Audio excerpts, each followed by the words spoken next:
Hello everyone, my name is Benoit Jose. Welcome to my channel. Today we are going to discuss an important security topic. It's called authentication. As we discussed, identity management, access management are two important and most important and complex topics in application development.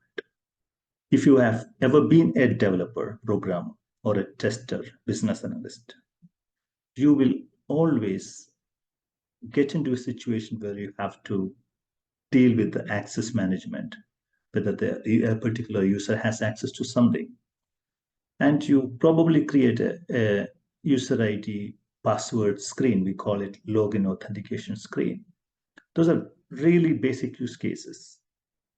Authentication is a complex topic. And today, in this preliminary video, I'm going to discuss some basics.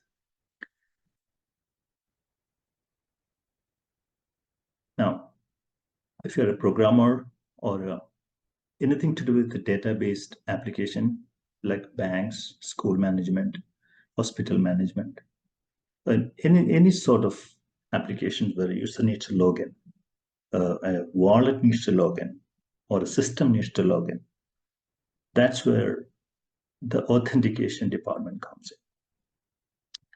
If you're a student or you're just a high school student or an IT business analyst, a business owner, a tech investor, if you're any of this, you probably want to understand this.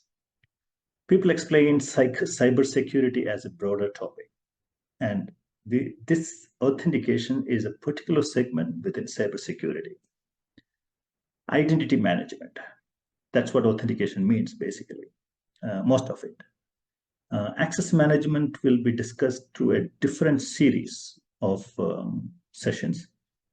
Key management, firewall, antivirus, and so many anti-stuff softwares, encryption. All those are other topics that we are not going to cover today. Today we are going to cover only identity management and authentication. So people, when they deal with authentication, they just see a user ID and password. And behind the scene, what happens? And just by looking at username and password and checkbox, many people get misunderstand or underestimate authentication. What happens behind the scene can be really complicated. You could be using a third-party software, using a single sign-on SSO technology, or could be using standard software that are used by or provided by Amazon or Microsoft, such as ADFS. It could be a really complex deal dealing with authentication. In this session today, we are going to discuss the architectural patterns. At the same time, I'm going to demonstrate to you a very specifics of authentication system, so you can design your own multi-tenant industrial quality authentication software. Remember, I'm not going to educate in this group about how to use an authentication system. I am going to educate how to build one, a world-class quality authentication system such as the ones used by Microsoft or Amazon. Anyway, conceptually, when you talk about authentication, there's one foundational component in authentication is users, the user base, a user database, or identity. An identity is mostly a person, or it could be a crypto wallet, or it could be a decentralized identity, or it could be a system login by another third-party application. Could be anything. How to manage identity, how to define identity, how to manage, how to trace. Those are one of the topics today. Then the second topic is about how to organize users. And obviously, the answer is user groups, right? But many people get it wrong. There is a concept called user role. There's another concept called user profile, and people get confused all the time, and they get into design wrong decisions, and they mess up, right? And once if it is messed up, these foundational components like security, if it is messed up, it's going to add up a lot into our maintenance once it goes to production. Then there's a security administrator for the company, and he's going to have a lot of problems when a system is designed with the bad patterns. The maintenance overhead of the system goes up. We call it total cost of ownership goes up for an application. All right. Anyway, organizing users is also going to be a little bit tricky, because when we talk about access management, that's going to be a more advanced topic. I'm going to discuss how resources to be organized. Organizing the users is one part of the business, and organizing the resources is another part of business. It's too complex to deal with it. Many companies fail to deal with it, and they never even organize it and get into trouble later. Anyway, so once you have the user base built, an application that using which you can create users and maintain users and organize users, so that part is done, then the application of that is allowing a user to log into a system, right? And there are many technologies we use: JWT, SSO, OAuth, AppOauth, and there are so many techniques we use. So many perimeter security applications that we need to engage. We'll discuss one by one how to protect these users from hackers, how to protect the password, how to hash the password. There are a lot of topics we need to discuss. Now, there are other applications. They're asking you not just for logging in, but also for information about the users. So, for example, in a typical identity manager service, people ask for information. Give me the first name and last name or email address of the user, and we call it claims, right? Give me those information. And how do we exchange that information? Finally, when you authenticate the user, what kind of techniques you use to authenticate the user and store the information into a JWT token? Or there are many various approaches to do that as well. We can revisit it one by one in the subsequent videos. Anyway, that's the overall overview. And remember, we are going to go deep down. We are not going to discuss at a peripheral level. Peripheral level discussion is over. Now, if this topic is not interesting, please remember, if you want to be an expert in security, right, this is a starting point. And this is going to be a classroom lecture, not a show of YouTube video. It's going to be a classroom lecture. But great things comes with great patience. And also remember, if you are a software engineer, right, a software programmer, one day or the other, you will have to deal with users, passwords, keys, authentication, and things like that. Access management. There's no way you are not going to do this. At that time, if you go with your basic knowledge, what's going to happen is eventually you will learn all these things. I promise you, if you're a beginner developer, a programmer, in the next 20 years, you will have to learn all these things, but by falling. You can proactively learn this, and this is an opportunity. And I'm going to go through the basics. I'm going to repeat some of the basics. It's going to be a little bit boring for some of you, but I want to make sure that very basic new readers or audience are also being captured and they understand this. Anyway, let's get started. Managing users. So managing users is typically you have a user interface. I'm going to give you a demonstration on how to add, delete, and edit a particular user. So managing users is your ability to add a user into a system, right? Most of the applications that you deal with in your life, um, the users database is not really a really straightforward database table. It has got some complications, which I'm going to explain. But let's talk about sample users. Amy is a user. She's a banker with Bank of Utopia. At the office, she can log into the bank using her username and password. This is a very simple scenario. You all know that. We all do that all the time. But remember, Amy logs into the bank as a bank user. When she comes home, she logs into the bank as a customer. So she has to have two usernames and password, right? Or can she? Really interesting question, right? 90%, 99% of the banks in America today, the user's customer, the username that is used at the bank and the customer username that's used by the as a customer, two different usernames. And some banks, probably most of the big banks, already identifies this person who is logging in as a customer is already an employee, and they link it together, but nobody knows it.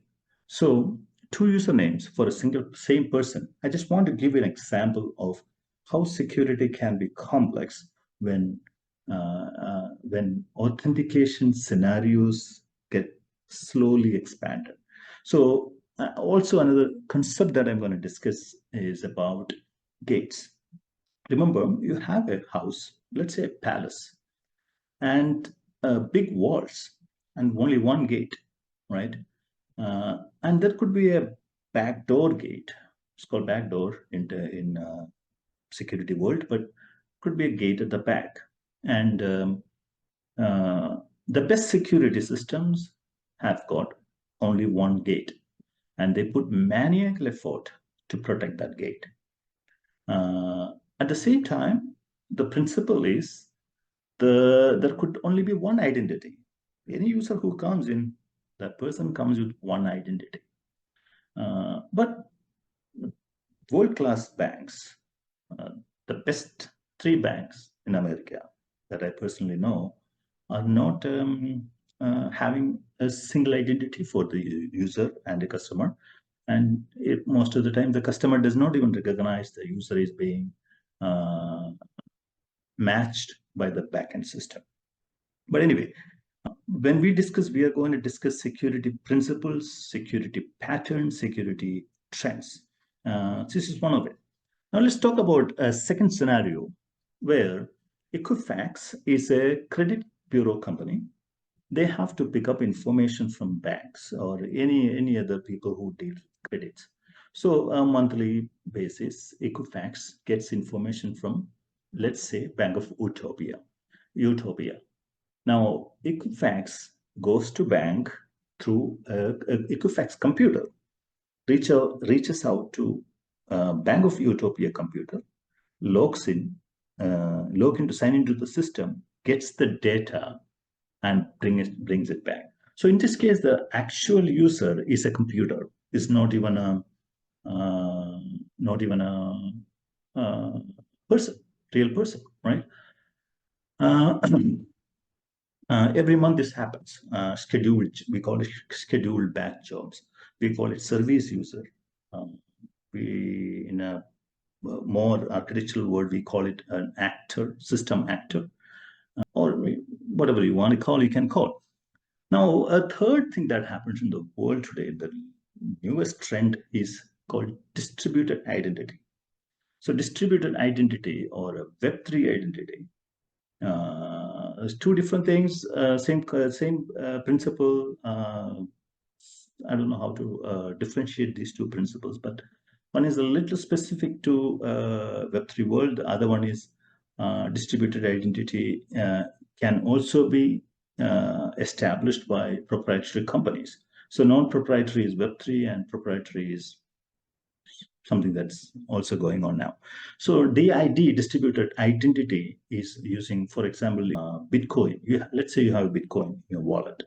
So you can use that wallet to connect to a system, and the system will identify you have asset in you, and system will probably give you a loan, right?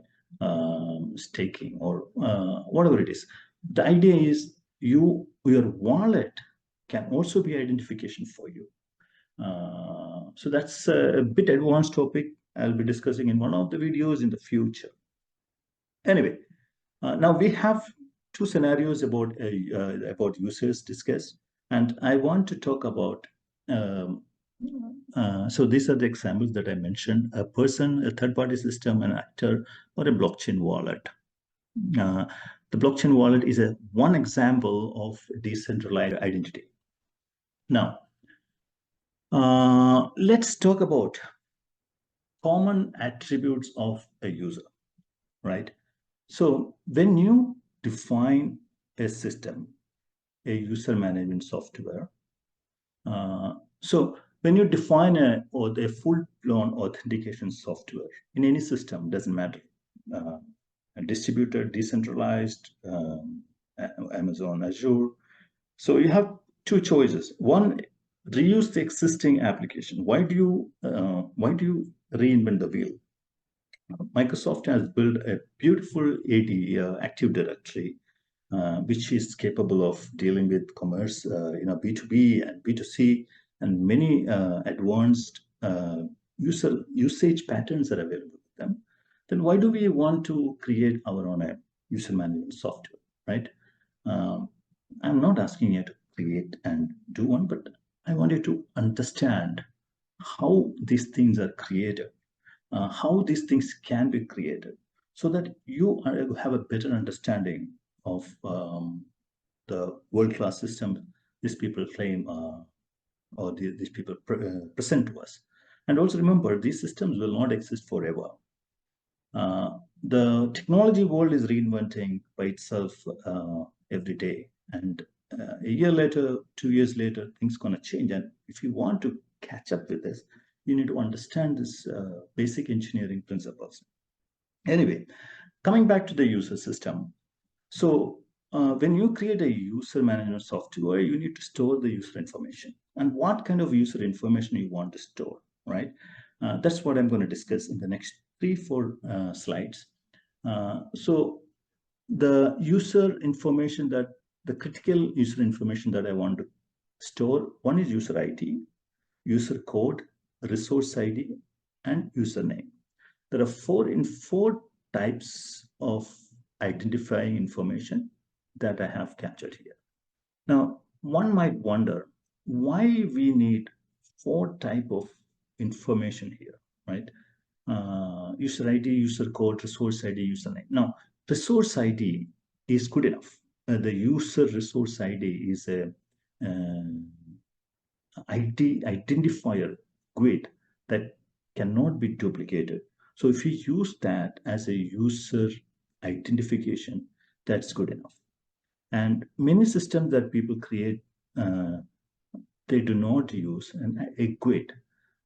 They never have the concept of a GUID. I strongly recommend you to have a GUID field in the user management software. This will be used as a super global identification, global distinction. And when you do import, export, data exchange between one place to another place, this key will come handy. And when it is security, you cannot take any risk. So always use a resource ID as one of the keys or major keys of the security system. Now, user ID is an integer field which is not needed, in fact, but some people use it, and some relational databases need to use it. But if you are using an object database, and you must start using an object database for things like this, you don't need user ID. Now, the user code is a little bit different from user ID.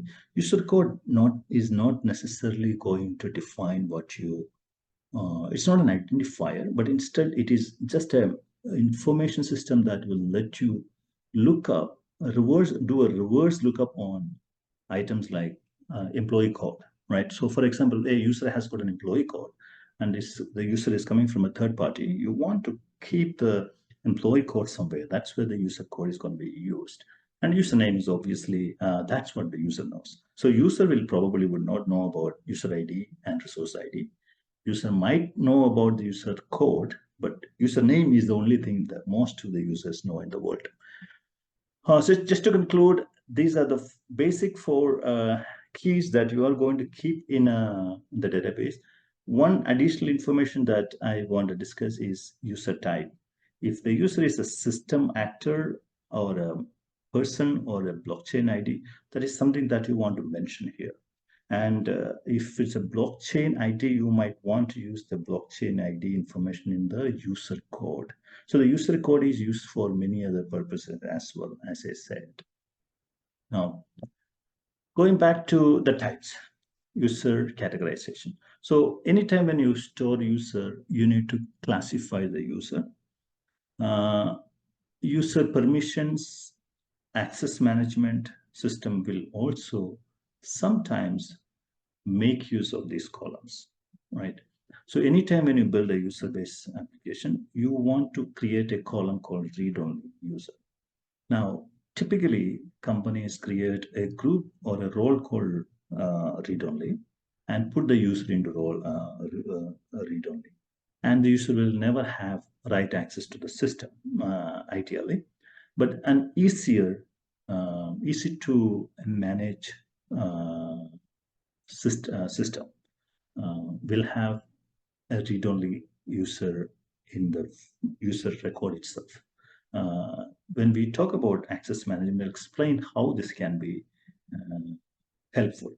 Now, at the same time, even if you create a read-only user field here, you don't necessarily use it, right?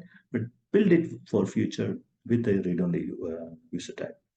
User as code allowed. Now, many times in systems, SaaS-based systems, when you try to debug certain things, you are unable to debug it. As a developer, you are at the back end, and the user is screaming out with some issues, real user, and you are unable to solve that issue.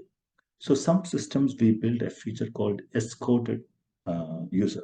What it means is you can log in as some other user, right? Only if you must have super administrative access. But there are ways to do this. And when you do this, there has to be audit checkpoints, audit logins, information has to be logged, audited somewhere saying that you are logging in as a escorted user. So it's not just as simple as logging in as escort user. Now, user type, user subtypes, user status can be used for validating the user, right? For example, if sometimes users, after logging in or after creating the user account, we send the user with an email saying that please verify your email. Or we send the user with the information saying, please verify this phone number, right? Sometimes you say, hey, please enroll your authentication, what you call Google authentication or Microsoft authentication. We call it multi-factor authentication. So we ask user for those kind of information, and that status needs to be managed here, right? So we need to provide those attributes here based on individual setup for that particular user. For example, certain apps, even though you have multi-factor available, you don't need to necessarily use it. The user might just choose not to use it, or this app account admin might choose not to use it. But the information, a place to put those information has to be created when you create the user application database. Anyway, there could be more information about a user, especially about password. You want to maintain this information. The password field, which will hold the information using a hash. You will never store the actual password here, because if you actually store the actual password, anybody can steal the database and they have all the passwords of the person and this username. And this person might be using the same username and password in the entire world, all other systems. So you don't want to take that risk. Now, if you ever store password in plain text in a database, that's a crime. Please don't do that. But how do you encrypt the password and store it, right? There is, you don't encrypt the password, you hash the password. Hashing encryption, same thing, potatoes, but you want to take the password, do a unidirectional encryption. That means you can never reverse engineer the password from the thing. So that's the process is called hashing. You hash the password, store it. Next time when the user tries to log in, you hash the password that is coming, incoming password, and compare it to the database and see whether the password matches, right? So that's how you actually do the hashing. Now, there is one additional thing called key management, which I'll discuss. When you hash your information, sometimes you might want to use a key from the key vault, which is available in Microsoft or Azure Key Vault, or AWS has the same feature. So you can access the vault, get a key, use the key or part of the key uh, while you uh, hash the password. But be very careful. The key management has to be solid, well thought out. If you're a regular application, not a financial application, you don't need to engage key management. Anyway, rest of the fields are pretty explanatory. Password expiry date, that means after that the password is expired. In an advanced application, I also propose password validity dates. Password begin date, validity begin date, password validity end date. That means you are most likely, let's say you get 100 users in an Excel sheet, and your business team says, please upload these users. They should be able to get access from January 1. Now, you want to upload today. Today is already January 16, sorry, February 1. So you cannot upload today because the moment you upload it, they have access. So you want to wait till the February 1st to upload it. But not if you have a password begin date, validity begin date in the database, right? That means the users are not valid till February 1st. Anyway, password expiry method, force password change on the next login. These are really basic things. Robot check is a transient field, which is not the one that you typically use in on the screen. It's this is anytime system confirms a robot attack or anything like that, you want to flag this up, right? That's the only idea. This is for additional security. If you don't know what this is, don't worry about it. As I said, validity start date, end date, active, login enabled, all this information will help you manage the user. MFA enables MFA status, MFA code. So just to give an idea about MFA, multi-factor authentication. So what you do is when the user logs in, if the user already enabled MFA, right? If you try to log into any system, probably if you go to the security and my profile, the system will say, hey, would you like to enable Google Authenticator? And you say yes, and you click on Google Authenticator, enable it, and it will ask you to take a scan for a barcode, right? And Google camera, using the camera, you Google Authenticator, you take a photo and register that particular account in your system. At the same time, what happens is a code is activated code. The MFA status is marked as activated, and MFA code is generated and stored in against the database, right? And then MFA enabled is also created.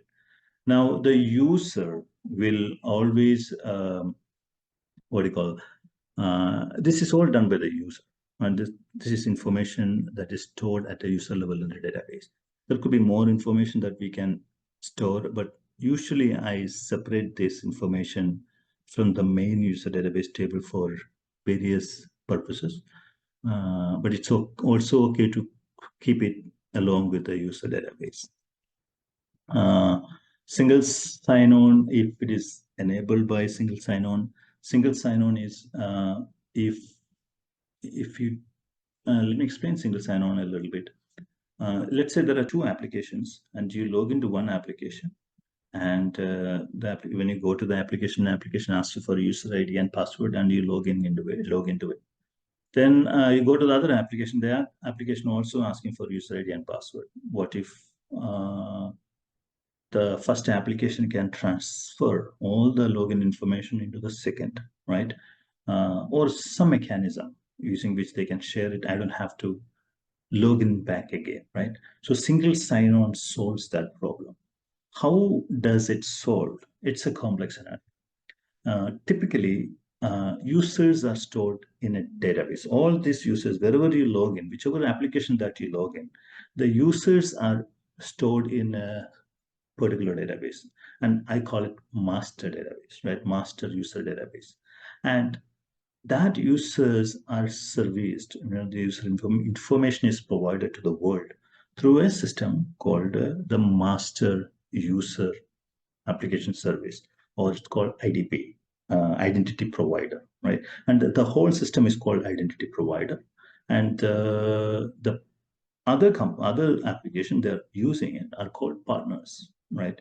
Now, every time when a user database is created against a particular user, if an ITP is used, you want to provide the ITP user ID with the database, with the particular user ID, so that IDP may have a different user ID for this person, right? So use it here. You might also want to provide flags saying that is this user coming from an IDP or is coming from somewhere else. Now, there are some application needs to deal with multiple IDPs, right? An application is a partner, but the application also is an IDP, and the application also needs to deal with multiple other IDPs, right? This is a complex scenario, but pretty common in SaaS business. Now, so in that case, you have to have partner ID along with every user ID, because you do not know. Otherwise, you will not be able to track which partner this user belonged to, right? Because there would be a IDP list table and a user table, and you need to have a mapping. So this is the real basic attributes that I am listing down. There are more to be, if I can elaborate this into a 10-field list, if I discuss more and more about this. So if you are dealing with blockchain as a user, a blockchain needs to have a blockchain wallet address. But remember, a blockchain wallet address comes with a chain. For example, if a wallet address is coming from Bitcoin, the chain ID is different from that of Ethereum. Now, Ethereum has got something called smart contracts, right? So if you're using the wallet ID and along with the token ID or a the smart contract ID, because probably your account is related to a smart contract, right?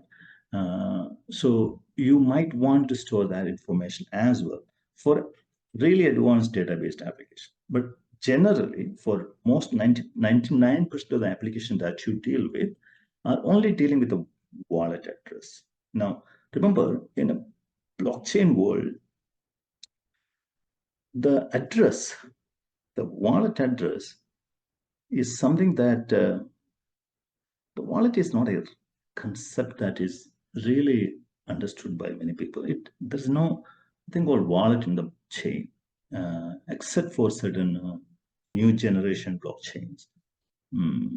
Transactions has got wallets here and there. But if you have a wallet address and if you can match it with a particular chain, it will work for you. Just to give an additional information, a wallet is a distributed ID, but within a particular wallet, you can create multiple identities, right?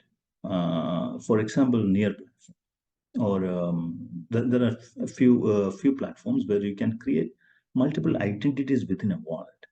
So this can get a little bit complex for advanced blockchains, but this is it. I don't think you need to worry much about blockchain for another 3 more years. User is code allowed, lastest quoted user ID. You want to store this information if you want to. The lastest quoted user ID can be stored, or you should be storing it outside the database, main user database. I don't really like updating a database table with information that is not really information that does not belong there. I should be able to go and pick up the escorted user table and pick up the latest information and use it. But there are systems where you can use it here as for faster accessibility. So this is another interesting thing. A user has a first name and last name, but you do not use the user table to store this most of the times. First name and last name is stored on a separate table called person table. In a true enterprise, one person, if one person could be a customer, a supplier, it could be a user, excuse me, a user, an employee, or a lead, a sales lead. He could be anything. It could be all of it. So you are not going to create a customer table and put his first name and last name there. You create a user table and put his first name and last name, right? So you don't do that. You isolate that information, put it into a table called persons table or a contacts table. I will talk about contact management a little bit in detail, but the email addresses here has got a redundancy with the user ID. That is something that we need to discuss with respect to authentication.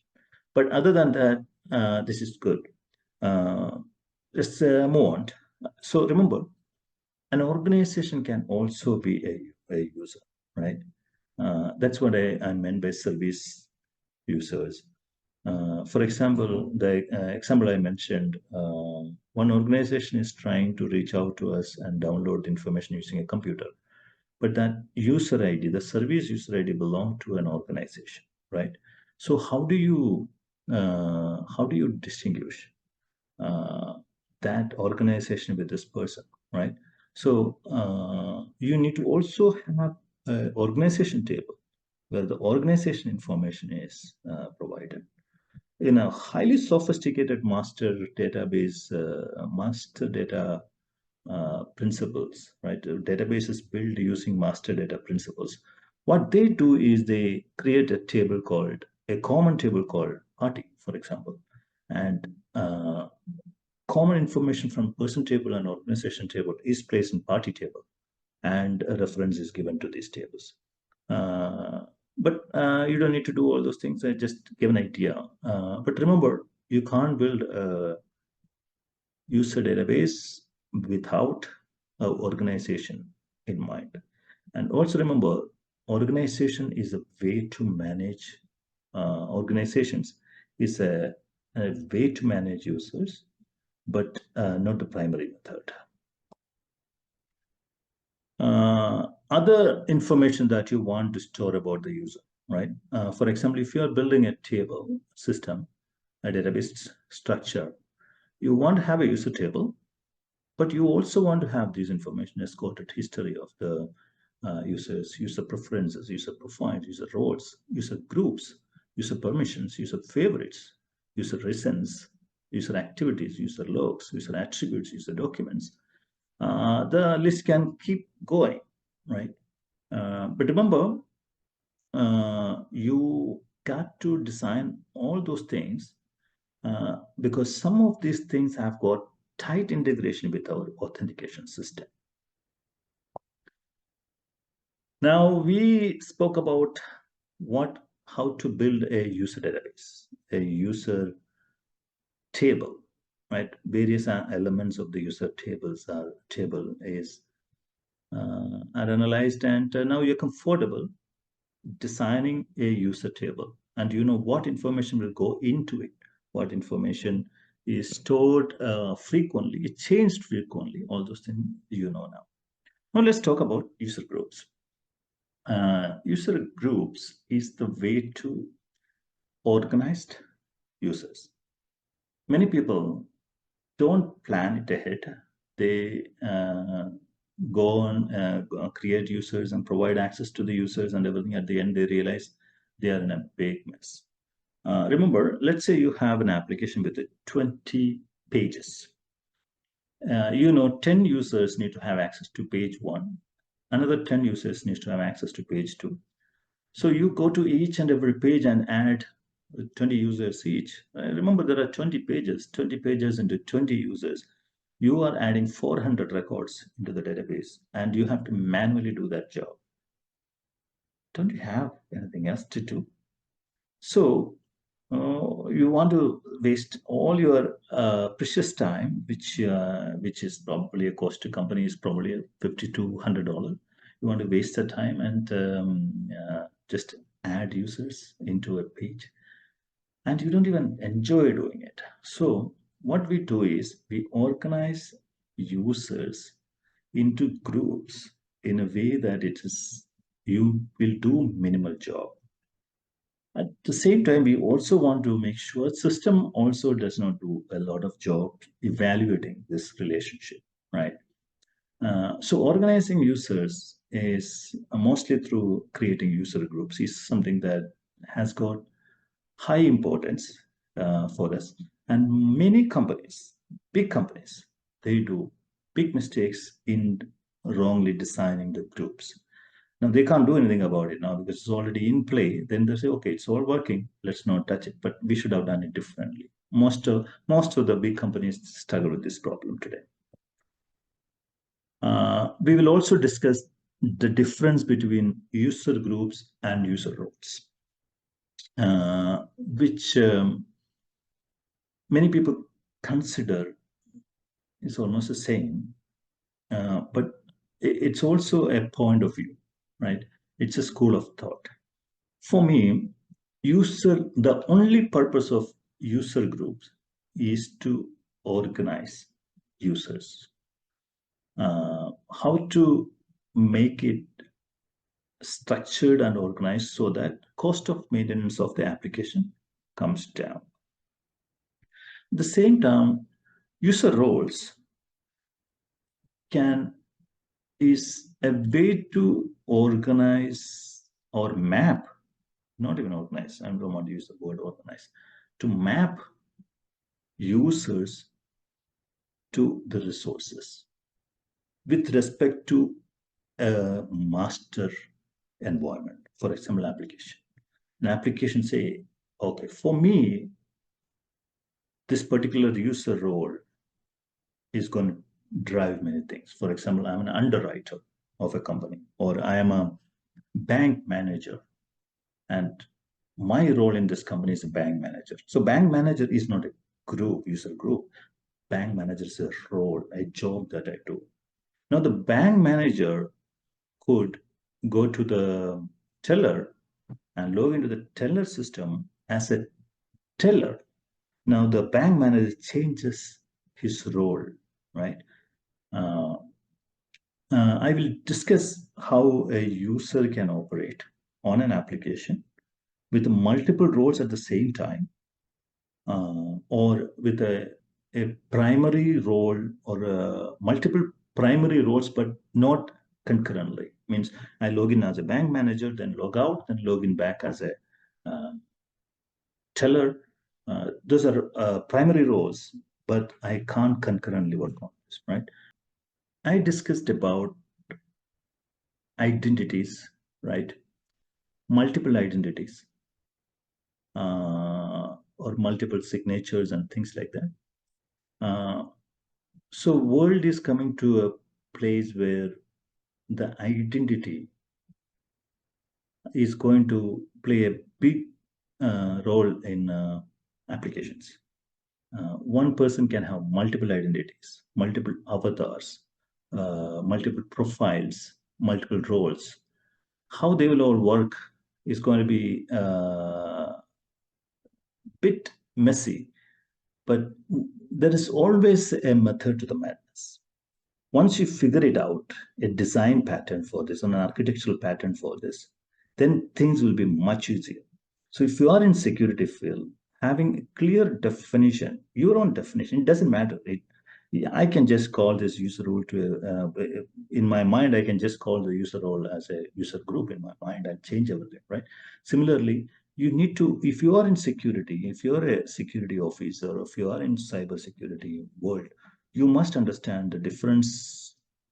You have a clear distinguish difference, difference in your mind between user groups, user roles, user profile, and multiple identities, right? We'll discuss that much deeper topic. User groups. Bank managers is a user group. Bank admins is a user group. Bank customers is a user group. So let's see some examples of user groups. In a hospital management software, you may have nurses as groups, doctors as groups, office admins as groups, and primary doctors as groups. And as you can see, the primary doctors and doctors, there are two groups, but doctors mean, that group means all the doctors of the hospital, right? So sometimes I rename it to all doctors instead of just saying doctors. And primary doctors are certain set of doctors. So primary doctors is a subgroup of doctors. In fact, that's how we would usually design it. Anyway, we will discuss how the grouping and subgrouping is accomplished, and people need to have a little bit more clarity there. So I'm going to have a dedicated session for that. That will give some idea for a IT admin guy or a security admin person to understand and create groups in a systematic fashion. Remember, if you do mistakes while creating groups, and if you don't do it right, it will have a lot of implications later. Your cost of ownership for the application goes up. You need more people to manage it, maintain it. Auditing is going to be difficult. You don't have, so the what I call it, permissions redundancy, redundant permissions, right? That's a overhead for any IT security team. So try to avoid it. One of the best way to avoid it is by organizing users, and the second approach is by organizing resources, which is going to be a longer class in the subsequent sessions. Anyway, a user can be part of many groups. A group can have many users. So a user to group, it's called a many-to-many relationship, right? Similarly, a user group can have a parent group, and a user group can have multiple child groups as well. Even that's a user group can have multiple parent groups. So that's also a many-to-many relationship when you define the group systems, group database model. Going forward, uh, permissions. Okay. So when you provide permissions to users, there are two ways you can provide permission. You can give permission to a particular user. You can give permission to a group. So when you give permission to a group, every user who is part of the group will get the same permission. And every user group who is part of the user group, that means sub user groups, they will also get permission, and all the users under which they will all get the permissions. Now, just because you gave access to somebody in a group does not mean that user will have final permission. Because if somebody goes to the user or one of the subgroups and decline permission there, and the permission denial will always win, the permission grant has lower priority compared to denial. So remember this, we will review this in much detail in subsequent review classrooms. Usually when you create a group, you want to provide some sort of depth limitation. For example, you say, oh, you cannot add one hierarchically, more than 16 groups under a group. So one group under another group under another group, like that. That's called a level. So you should limit the number of levels. It's called depth. Anyway, logging in. So now we learned how to create a user or design a user group. And finally, we want to see how a login page, a sign-in page can be managed. That's a last piece I'm going to discuss in this. We will have subsequent sessions, but much more details. So when you log into a system, you typically have seen user ID, password, and remember my user ID options, right? That's a predominant option that you see in enterprise application. Many enterprise application, you don't need to even log in. There's no login screen anymore. It's managed through AD, or it's managed through SSO. That means you log in once into the lab in your machine, you're already logged into all the systems automatically. But many customer banks, like let's say Bank of Utopia, you need to have a user ID and password and you log into it, right? But there are other options to log in now. One is you log in using your social media accounts like Google, Facebook, etc. So when you define your login page, one option is provide a user ID and password text box as simple as plain user ID login. The second option is provide links of Google, Facebook, and any other social media accounts, and ask user to use their email address from Gmail to sign into this. So when that happens, the system will go and get the first name, last name, and email address of this particular user and create a user account internally and manage it. That's the second option to design your sign-in page. Another three things that you would probably need in your sign-in page is: one is email verification, one is SMS verification, one is authenticator, two-factor authenticator. Sometimes you can even have a KYC address validation, right? So all those things need to be part of it. So those are secondary. Once you log in, you check all those things, whether the user has taken care of that during the registration process, right? Specifically login time, you need to worry about multi-factor authentication. That's something that needs a dedicated class. We'll discuss it. The third way of authenticating into an application is using API-based login. Now, when I say API-based login, what happens is a computer calls another computer, and in that case, obviously, um, sometimes these computers call multiple millions of calls, right? So you don't want user information to be fetched from the database by this authentication system to revalidate the user all the time, re-login or create a session for the user all the time. So you need to establish ways to minimize that. That means using certain tokens, right? Token-based authentication. That means every time when the user logs in, user comes with a token. the login request comes with a token. If the token is expired or if token is null or doesn't exist, you create a user account session, right? And login process happens. There are multiple techniques to it, but that's an idea. We will discuss more. So token-based information is basically you putting all the claims of this particular user, like first name and everything. After the login happens, you create a token with all the information and send the token back to system as a cookie or something. So that every time when the user comes with a new request, the token is taken, extracted, validated, signature verification, and many other things are done. And so that's one of the approaches people can use.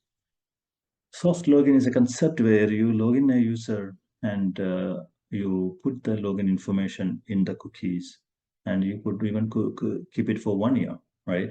But when the user does any critical validation, you for a critical processing, for example, you browse the e-commerce system, and when the user wants to actually buy the product and actually enter the credit card information, click on buy button. At that time, you force the user to log in once again. And at that time, we'll ask for a two-factor authentication if needed. So that concept is soft login. Impersonator login, it's a bit complicated, but this is you are using a different person identity as impersonation, and mostly this happens in service accounts and everything. It's related to the API-based login. That's something that we can discuss in future. For these things, the API-related login, you do not need a UI. You probably need a API endpoint. UI is not needed for this. So we discussed about MFA, we discussed about social SSO and social media login and DID. So DID is distributed identity. This is another way of sending the password to the server. You use your MetaMask ID to encrypt or create a hash of your password, then send it to the server. That means every password that is stored in the server has a unique signing process. That's your wallet. So without your wallet, nobody can sign into your system. So anytime when you have to sign into your system, you have to use your password and your wallet has to be present. Otherwise, you can log into the system. That's a much stronger security. And I still wonder why banks don't implement it. If banks just implement it, though it's a leveraging the technology, crypto technology, I agree with that. But it's an additional layer of security. So crypto is not a threat. And this is not about using a cryptocurrency or anything. It's just using the crypto wallet ID signature for an additional security. That means if the user loses the password, user is still protected. User loses the wallet, user is still protected. At the same time, if he loses both, then our traditional MFA is going to help him, right? Just a thought. Anyway, so we will talk about sign-in processes, sign-in approaches in much depth in the subsequent presentation. Remember, this is a basic course. Of course, when you deal with security, SSL, HTTPS, encryption, JWT token, OAuth, SAML. So all those things we need to understand: key management, key store, key vault, signatures, hashing, encryption. All those things need to be understood. There are some videos I already provided about encryption and probably key management. You can refer back to those document-related. Document encryption is a video name. You can refer back to it and refresh it. But these are the things that we are going to explore in the upcoming videos.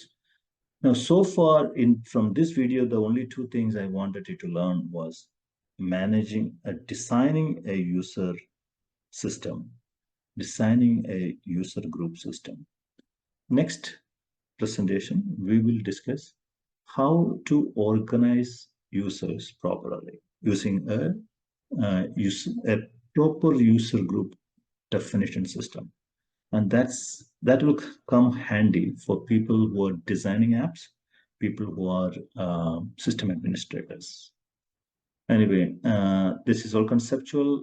I'm also going to give a real life demonstration using a real life software in one of the videos. Thank you.